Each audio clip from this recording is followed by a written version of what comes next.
আসসালামু আলাইকুম। অবিরাম বাংলা সংবাদে সবাইকে স্বাগত জানাচ্ছি। তানিয়া ইসলাম। রাত্রির শুরুতেই বিআরবি কেবলস সংবাদ শিরোনাম। জুলাই সনদ বাস্তবায়ন ইস্যুতে সরকার বিরোধী দলের দূরত্ব বাড়লে বড় ধরনের সংঘাতের আশঙ্কা বিশ্লেষকদের, জরুরি ভিত্তিতে সংলাপে বসার তাগিদ। বন্যার কারণে চট্টগ্রাম বোর্ডের এইচএসসি পরীক্ষা অনির্দিষ্টকালের জন্য স্থগিত। বানভাসী মানুষের কাছে পৌঁছাচ্ছে না ত্রাণ সহায়তা, স্বজনপ্রীতি ও হরিলুটের অভিযোগ। মানিকগঞ্জের দৌলতপুরে যমুনার ভাঙনে নদীগর্ভে বিলীন বহু বসতঘর, ঝুঁকিতে অসংখ্য স্থাপনা, স্থায়ী বাঁধ নির্মাণের দাবি এলাকাবাসীর। ২৪-এর কোটা সংস্কার আন্দোলনে নিহতদের গায়েবানা জানাজা আর কমপ্লিট শাটডাউন ঘোষণার দিন আজ। বিপ্লব ছড়িয়ে পড়ে সারা দেশে। এবং শেষ সময়ে 11 গোল করে আর্জেন্টিনা প্রমাণ করেছে তারাই প্রত্যাবর্তনের রাজা। টিকি টাকা কৌশল ছেড়ে দুরন্ত গতি দিয়ে প্রতিপক্ষকে পরাস্ত করছে স্পেন। শুনছিলেন বিআরবি কেবল সংবাদ শিরোনাম, এবারে বিস্তারিত। জুলাই সনদের আলোকে সংবিধান সংশোধন বা সংস্কার ইস্যুতে সরকার এবং বিরোধী দলকে দ্রুত ঐক্যে আসার পরামর্শ দিয়েছেন বিশ্লেষকরা। তারা বলছেন, সনদ বাস্তবায়ন নিয়ে দূরত্ব তৈরি হলে দেশ আবারও বড় ধরনের সংঘাতের মুখোমুখি হতে পারে, যার পুরো সুফল পাবে তাদের প্রতিদ্বন্দ্বীরা।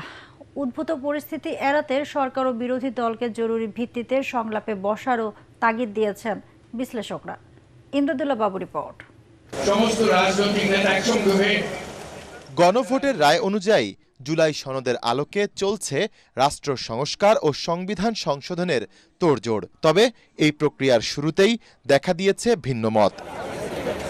এরই মধ্যে জাতীয় সংসদে 17 সদস্যের সংবিধান সংশোধন সংক্রান্ত বিশেষ কমিটি ঘোষণা করেছে সরকারি দল।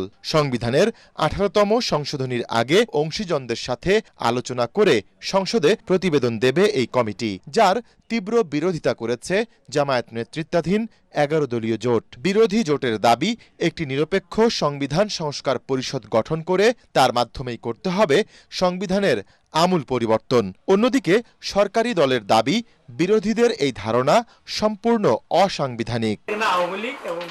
বিশ্লেষকরা বলছেন, সংবিধান সংস্কারের পদ্ধতি ও বাস্তবায়ন নিয়ে প্রধান দলগুলোর মধ্যে সমঝোতা না হলে দেশ পড়তে পারে দীর্ঘমেয়াদী সংকটে। সরকারি দল যে প্রক্রিয়ার মধ্য দিয়ে যাচ্ছে সেটা স্বাভাবিক প্রক্রিয়া এবং এটাই অনুসরণ করা হয় সারা বিশ্বব্যাপী। এখানে সরকার যে উদ্যোগ নিয়েছে এটা হলো বিপ্লবী সরকার না বিধায় বিরোধী দল যে চিন্তা করছে সেটা হলো বিপ্লবী সরকারের চিন্তাটা করছে। জোর করে নির্বাচিত সরকার দিয়ে বিপ্লবী চিন্তা বাস্তবায়ন করতে যাওয়াটা কতটা টেকসই হবে সেটা কিন্তু বিরোধী দলের ভাবা দরকার। কাউকেই আর ডিস্ট্রাকটিভ পলিটিক্সে যাওয়া উচিত হবে না।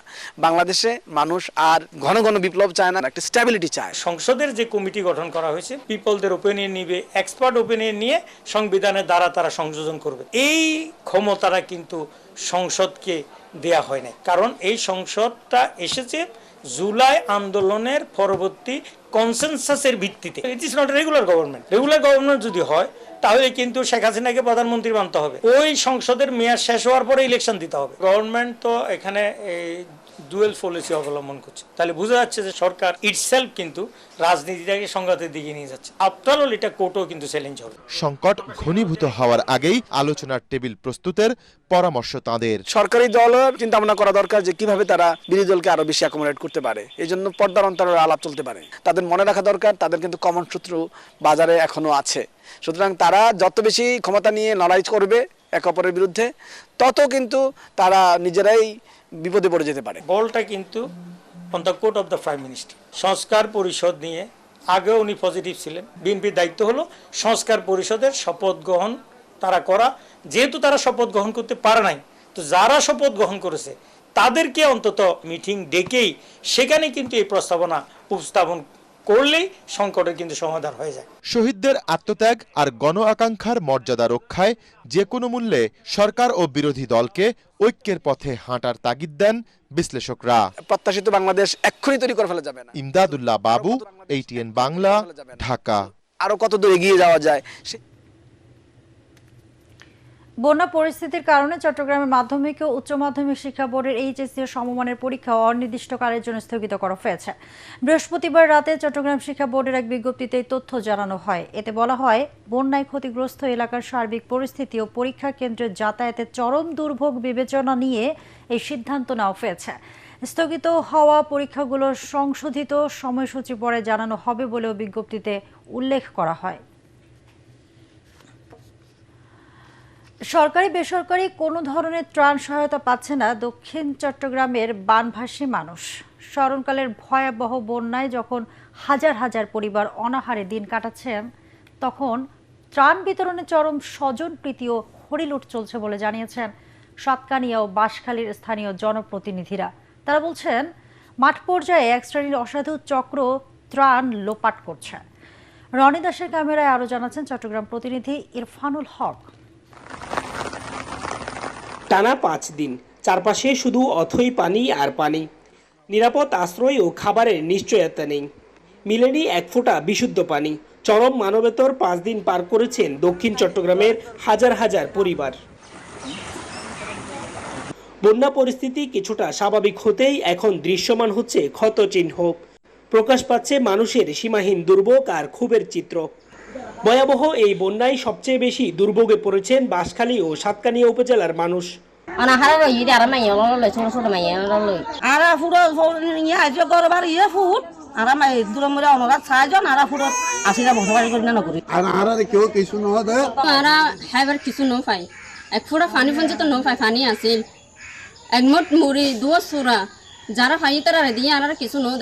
সরকারি বেসরকারি ত্রাণ সহায়তার কথা বলা হলেও বাস্তব চিত্র সম্পূর্ণ ভিন্ন। অনেক দুর্গত এলাকায় পৌঁছায়নি কোনো সাহায্য। দুর্গতদের অভিযোগ, ত্রাণ বিতরণে চরম দলীয়করণ আর স্বজনপ্রীতি করা হয়েছে।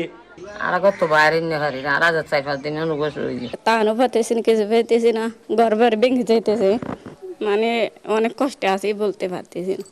আমার স্বামী মারা গেছে, আমি 2 মাইয়া লইয়া কষ্টে আছি বাজি। বন্যার পানি কমে যাওয়ার পরে আমার দোকান পরিষ্কার করতেছে এবং অনেক ওষুধ নষ্ট হয়ে গেছে। অন্যদিকে স্থানীয় জনপ্রতিনিধিদের দাবি, বন্যার পানি নেমে যাওয়ার পরও ক্ষুধার্ত মানুষের হাতে পৌঁছেনি বরাদ্দের চাল ডাল। উপজেলা নির্বাহী অফিসের থেকে যে 500 প্যাকেট শুকনো খাবার দেওয়ার কথা ছিল বা দেয়, ওইভাবে পানিবন্দী অসহায় মানুষের জন্য ওই ত্রাণ আমরা শুকনো খাবার পানি পর্যন্ত পাই নাই। তবে পর্যাপ্ত ত্রাণ বিতরণ করার দাবি করছেন মাঠ প্রশাসন। আমরা একদম সর্বাত্মক আমাদের যারা স্বেচ্ছাসেবী আছে, আমাদের যারা ইউনিয়ন পরিষদ মেম্বার আছে, তারা সবাই ঝাঁপাই পড়ছে এখন যেভাবে ত্রাণটা পৌঁছে দেওয়া যাবে। অন্যদিকে ক্ষতিগ্রস্তদের পাশে থাকা এবং দ্রুত পুনর্বাসনের প্রতিশ্রুতি দিয়েছেন বন্যা পরিস্থিতি মোকাবেলায় দায়িত্বপ্রাপ্ত বিদ্যুৎ, জ্বালানি ও খনিজ সম্পদ প্রতিমন্ত্রী অনিন্দ্য ইসলাম অমিত। ক্ষতিগ্রস্তদের জন্য আধুনিক সামাজিক নিরাপত্তা কর্মসংস্থান অর্থাৎ বন্যা কবলিত প্রান্তিক অতিদরিদ্র পরিবারগুলোর জন্য টেকসই জীবিকা নিশ্চিত করতে আমরা ভিজিডি ভিজিএফ কর্মসৃজন কর্মসূচির আওতা বৃদ্ধি করব। একই সাথে সহজ সাথে কৃষি ও ক্ষুদ্র ঋণের সুবিধা প্রদান করব ইনশাআল্লাহ। অধিকাংশ দুর্গত এলাকাগুলোতে ত্রাণ নিয়ে চলেছে হরিলুট আর স্বজনপ্রীতি। এখন দেখার বিষয়, সরকারের ভবিষ্যৎ পরিকল্পনার অংশ হিসেবে আর্থিক অনুদান, পুনর্বাসনের ব্যবস্থায় কতটা স্বচ্ছতা আর জবাবদিহিতা থাকে। ইরফানুল হক, এটিএন বাংলা, সাতকানিয়া, চট্টগ্রাম। যমুনার ভয়াল ভাঙনে দিশেহারা মানিকগঞ্জের দৌলতপুরের নদীপাড়ের বাসিন্দারা। গত কয়েকদিনে বাঘটিয়া, বাচামারা, জিয়নপুর ও চরকাটারি ইউনিয়নের বিস্তীর্ণ এলাকা নদী ভাঙনের কবলে পড়েছে। নদীগর্ভে বিলীন হয়েছে অনেক বসতঘর, ঝুঁকিতে রয়েছে 1.5 শতাধিক বাড়ি। দ্রুত স্থায়ী বাঁধ নির্মাণের দাবি এলাকাবাসীর। মানিকগঞ্জ প্রতিনিধি শহীদুল ইসলাম সুজনের রিপোর্ট, জানাচ্ছেন মাসুদ রানা। দুইটা বড় তলিয়া ছিল, কাটা মাজা ছিল, তলিয়াটা গেছে। মাথা গোজার শেষ আশ্রয়টুকু যখন চোখের সামনে নদী কেড়ে নেয়, তখন উথাল পাতাল ঢেউয়ের মাঝেও মিশে থাকে এক একটা পরিবারের কান্না। আমার মেয়ে বাঁচবো, বাঁচার কোনো কাজা নাই। 60 এই বৃদ্ধার জীবনে শেষ সম্বল বলতে কেবল ছিল বসতঘর, কিন্তু মানিকগঞ্জের সর্বনাশা যমুনা কেড়ে নেয় তার সেই শেষ ঠিকানা। এভাবে যমুনার তীব্র স্রোত আর অব্যাহত ভাঙনে প্রতিদিনই বদলে যাচ্ছে মানিকগঞ্জের দৌলতপুরের নদী পাড়ের চিত্র। নদীগর্ভে হারিয়ে যাচ্ছে মানুষের ঘরবাড়ি, ফসলি জমি ও গাছপালা। অনলি 2 টাকা কাপড় আমার আছে, প্রতিদিন রাত্রে ধুয়ে দেই, গামছা পিন্ধা শুয়ে থাকি, এই দুইটা আবার সকালবেলা। এইবার ভাঙনটা বেশি এরকম ভাবে ভাঙে বাড়িঘর আমরা সরা নিতে পারি না। কোনো মেম্বার চেয়ারম্যান আইসে একটু দেখাশোনা তো মানুষে করে, তাও এসে এলাকায় এসে একটু দেখাশোনাও করে না। সবচেয়ে বেশি ঝুঁকিতে রয়েছে চর কালিকাপুর সুকরিয়া দাখিল মাদ্রাসা। এই প্রতিষ্ঠানটা ভেঙে গেলে আমাদের এই এলাকায় শিক্ষার আলো থেকে বঞ্চিত হবে। স্কুলটা যদি ভেঙে যায় আমাদের পড়ালেখা সব নষ্ট হয়ে যাবে। উপর দিয়ে কাজ দিয়ে কিছু ফেললো আর একটু ভাইকে পড়ে গেল। ভাঙন ঠেকাতে কয়েক দফা এলাকা পরিদর্শন করেছে উপজেলা প্রশাসন ও পানি উন্নয়ন বোর্ড। আমরা যতটুকু সম্ভব প্রতিষ্ঠান থেকে নদী ভাঙনের কবল হতে রক্ষা করার জন্য সার্বিকভাবে চেষ্টা চালিয়ে যাচ্ছি। এই ধরনের প্রতিষ্ঠান বা সরকারি স্থাপনা, পার্মানেন্ট কোনো স্থাপনা যেন চরের মধ্যে নির্মিত না হয়। প্রাকৃতিক দুর্যোগের পাশাপাশি অপরিকল্পিত ড্রেজিং ভাঙনে অন্যতম কারণ বলছেন স্থানীয়রা। তাদের দাবি স্থায়ী বাঁধ নির্মাণের। Bureau report, ATN Bangla. সারা দেশে কোটা সংস্কার আন্দোলনের নিহতদের গায়েবানা জানাজা আর কমপ্লিট শাটডাউন ঘোষণার দিন আজ। 24-এর এই দিনেই শাটডাউনের ঘোষণা দেয় বৈষম্য বিরোধী ছাত্র আন্দোলন, যার মধ্য দিয়ে আন্দোলন সারা দেশে বিস্তৃত হয়। এদিন বায়তুল মোকাররমে গায়েবানা জানাজার আয়োজন করে বিএনপি। সেখানে পুলিশ বাধা দিলে রুখে দাঁড়ায় দলটির নেতাকর্মীরা। উত্তাল সেই দিনের স্মৃতি মনে করিয়ে দিচ্ছেন তহিদুর রহমান নিশান। আবু সাইদ ওয়াসিম সহ 6 জনের মৃত্যু, ছাত্রলীগ এবং আওয়ামী লীগের হামলা। এরপর আন্দোলন আর শুধু কোটা সংস্কারের মধ্যে সীমাবদ্ধ থাকেনি। শহীদদের খুনের বিচারে সারা দেশের শিক্ষার্থীরা বিক্ষুব্ধ হয়ে ওঠে। 17 জুলাই ভোরে আন্দোলনকারীরা ঢাকা বিশ্ববিদ্যালয় সহ বিভিন্ন হল এবং ক্যাম্পাস থেকে ছাত্রলীগের নেতাকর্মীদের তাড়িয়ে বিশ্ববিদ্যালয়কে রাজনীতিমুক্ত করার ঘোষণা দেয়। এর পরপরই বিশ্ববিদ্যালয় কর্তৃপক্ষ ক্যাম্পাসকে বন্ধ ঘোষণা করে শিক্ষার্থীদের হল খালি করার নির্দেশ দেয়। সরকার থেকেও কোম্পানিগুলোকে ইন্টারনেট সেবা বন্ধ রাখার নির্দেশ দেয়া হয়। এদিকে নিহতদের মাগফিরাত কামনায় 17 জুলাই ঢাকা বিশ্ববিদ্যালয়ের রাজু ভাস্কর্যের সামনে গায়েবানা জানাজার আয়োজন করে বৈষম্য বিরোধী ছাত্র আন্দোলন। এর আগেই পুলিশ টিয়ার গ্যাস ও সাউন্ড গ্রেনেড নিক্ষেপ করে শিক্ষার্থীদের ছত্রভঙ্গ করে দেয়। আমাদেরকে ট্রান্সফার করে মাইরা নিতে হবে, অথবা বিসি স্যার আসবে, বিসি স্যার আইসা উনার সন্তানদেরকে এইভাবে নির্যাতন করা হয়েছে, এটা সমাধান উনি দিবে। এটা ক্যাম্পাসে থাকার জন্য আসলে বের হয়ে যাচ্ছিলাম, তারা ইচ্ছা করে পরিস্থিতি অস্থিতিশীল করতে চায়। সারা দেশের চিত্রটা ছিল সেদিন এমনই। পুলিশের সাথে শিক্ষার্থীদের বিরুদ্ধে একযোগে কাজ করে ছাত্রলীগ, যুবলীগ সহ আওয়ামী লীগের বিভিন্ন অঙ্গ সংগঠনের নেতাকর্মীরা। হামলা থেকে বাদ যায়নি দেশের অন্যতম বৃহৎ রাজনৈতিক দল বিএনপিও। সেদিন বায়তুল মোকাররমে নিহতদের স্মরণে তাদের গায়েবানা জানাজায় বাধা দেয় পুলিশ। আমরা তাদেরকে নৈতিক সমর্থন দিয়েছি, কারণ এটা আমরা মনে করি যে তাদের এই আন্দোলন যুক্তিসঙ্গত। দিন শেষে সন্ধ্যায় জাতির উদ্দেশ্যে নাটকীয় এক ভাষণ দেন তৎকালীন প্রধানমন্ত্রী শেখ হাসিনা। আপনজন হারাবার বেদনা যে কত কষ্টের তা আমার থেকে আর কে বেশি জানে। যদিও সেই ভাষণকে গ্রহণ করেনি আন্দোলনরত শিক্ষার্থীরা। সেদিন রাতেই ফেসবুক পোস্টের মাধ্যমে দেশব্যাপী কমপ্লিট শাটডাউনের ঘোষণা দেন আন্দোলনের অন্যতম সমন্বয়ক আসিফ মাহমুদ এবং সার্জিস আলমেরা। সারা দেশে প্রতিটি স্কুল, কলেজ, বিশ্ববিদ্যালয় ও মাদ্রাসার শিক্ষার্থীদের এই কর্মসূচি সফল করার আহ্বান জানানো হয়। ঠিক এভাবেই আন্দোলনের মোড় ঘুরে যায়। ফেসিবাদের পতন ধ্বনি শোনাতে ধাপে ধাপে এগিয়ে যায় ছাত্র জনতা। তৌহিদুর রহমান নিশান, এটিএন বাংলা, ঢাকা। ঘড়ির কাঁটায় যেন আর্জেন্টিনার আসল অস্ত্র। 75 মিনিট পার হলেই বদলে যায় বর্তমান চ্যাম্পিয়নদের খেলার ধরন। চলতি বিশ্বকাপে 75 মিনিটের পর 11 গোল করেছে আলবিসেলেস্তারা। রেহাই পায়নি কেপ ভার্দে, মিশর, সুইজারল্যান্ড ও ইংল্যান্ডের মতো দলও। মেসি বাহিনী বারবার প্রমাণ করে চলেছে তারাই প্রত্যাবর্তনের রাজা। বিস্তারিত রায়হান রাসেলের প্রতিবেদনে। সময় ফুরিয়ে আসছে, বাড়ছে ভক্তদের হৃদস্পন্দন। স্টেডিয়ামে নীল আকাশী গ্যালারিতে নিস্তব্ধতা। ডাগআউটে প্রচণ্ড চাপে আর্জেন্টাইন মাস্টারমাইন্ড স্কালোনি। খেলার পরিস্থিতি বুঝে শেষ চাল ঠিক করছেন কোচিং স্টাফরা। প্রতিপক্ষের চোখে তখন স্বস্তি।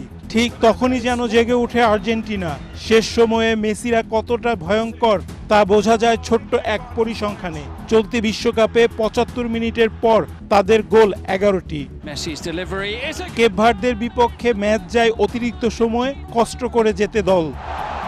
মিশরের বিপক্ষে 2 গোলে পিছিয়ে পড়ে বর্তমান চ্যাম্পিয়নরা। তবুও ঘুরে দাঁড়ায় আর্জেন্টিনা, ম্যাচ জিতে নেয় 3-2 গোলে। সুইজারল্যান্ডের বিপক্ষে খেলা যায় অতিরিক্ত সময়ে। 120 মিনিটে আলভারেজের গোল, 121 মিনিটে গোল করেন লাউতারো। এটাই দলের বিশ্বকাপের সবচেয়ে দেরিতে গোল। জয় আসে 3-1 গোলে।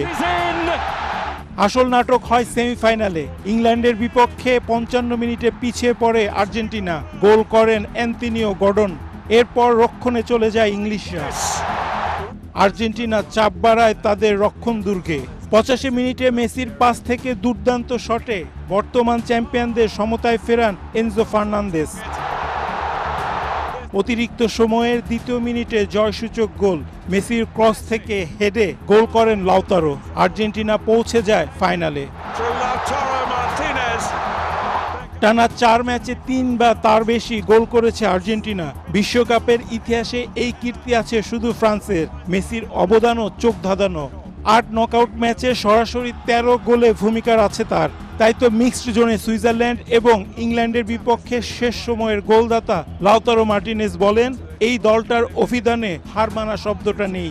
পিছিয়ে পড়লেই জেগে ওঠার জিদ কাজ করে তাদের। শেষ বাঁশি বাজার আগ পর্যন্ত বিশ্বাস হারায় না তারা। একসময় আর্জেন্টিনা মানেই ছিল শুধুই মেসি, এখন গল্পটা আলাদা। এখন আর্জেন্টিনা মানে শেষ মুহূর্তের অলৌকিক শক্তি। ঘড়ির কাঁটা তাদের শত্রু নয়, বরং অস্ত্র। রোববারের ফাইনালে সামনে স্পেন। শেষ বাঁশি বাজার আগে কি সত্যি নিশ্চিত থাকতে পারবে কেউ? রায়হান রাসেল, এটিএন বাংলা। নৌবাহিনীর নতুন প্রধান হিসাবে নিয়োগ পেয়েছেন রিয়ার অ্যাডমিরাল খন্দকার মিসবাউল আজিম। তিনি আগামী 23 জুলাই ভাইস অ্যাডমিরাল পদে পদোন্নতি লাভ করবেন এবং নৌবাহিনী প্রধানের দায়িত্ব গ্রহণ করবেন। আন্তঃবাহিনী জনসংযোগ পরিদপ্তর আইএসপিআর এক সংবাদ বিজ্ঞপ্তিতে তথ্য জানায়। চৌকস নৌবাহিনী কর্মকর্তা মিসবাউল আজিম 1987 সালের 1 জানুয়ারি বাংলাদেশ নৌবাহিনীতে যোগ দেন। মিসবাউল আজিম বর্তমানে ওমানে বাংলাদেশের রাষ্ট্রদূতের দায়িত্ব পালন করছেন। এবারে আন্তর্জাতিক সংবাদ।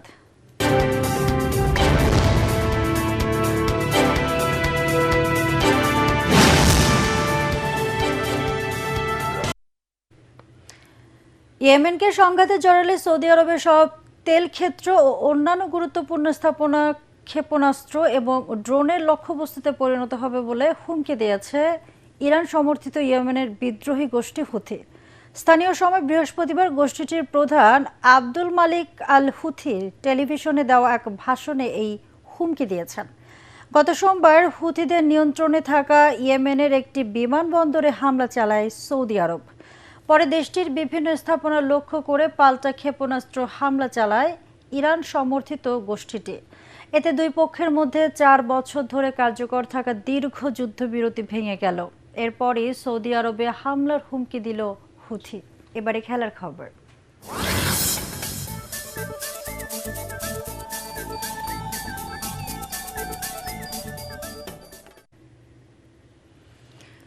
তিন ম্যাচ সিরিজের দ্বিতীয় ওয়ানডেতে ভারতের বিপক্ষে 4 উইকেটে জয় পেয়েছে ইংল্যান্ড। কার্ডিফে টস হেরে ব্যাটিংয়ে নেমে 233 রানে অল আউট হয় সফরকারীরা। দলের পক্ষে শ্রেয়াস আয়ার সর্বোচ্চ 66 রান করেন। এছাড়া বিরাট কোহলির ব্যাট থেকে আসে 65 রান। ইংল্যান্ডের জোফ্রে আর্চার ও গাস অ্যাটকিনসন 3টি করে উইকেট নেন। জবাবে 44 ওভারে 1 বলে 6 উইকেট হারিয়ে জয় পায় ইংলিশরা। মাত্র 1 রানের জন্য সেঞ্চুরি বঞ্চিত জো রুট অপরাজিত থাকেন 99 রানে। এছাড়া উইল জ্যাক্স করেন 30 রান। এর আগে প্রথম ওয়ানডেতে ভারত জেতায় সিরিজে এখন 1-1 সমতা। ওয়ানডের আগে 5 ম্যাচে টি20 সিরিজে 4-0 ব্যবধানে হেরেছিল সফরকারীরা। সিরিজের প্রথম ম্যাচটি বৃষ্টিতে ভেসে যাওয়ায় সেবার হোয়াইট ওয়াশের লজ্জা থেকে রক্ষা পায় টিম ইন্ডিয়া। শেষ করার আগে বিআরবি কেবল সংবাদ শিরোনাম আরেকবার।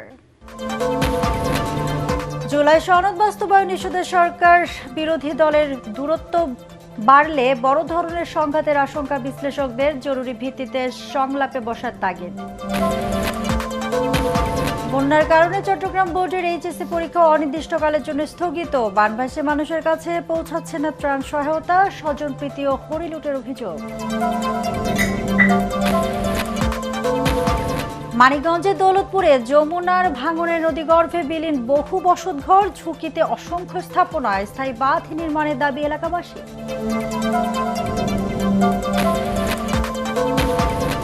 24-এর কোটা সংস্কার আন্দোলনে নিহতদের গায়েবানা জানাজা আর কমপ্লিট শাটডাউন ঘোষণার দিন আজ বিপ্লব ছড়িয়ে পড়ে সারা দেশে।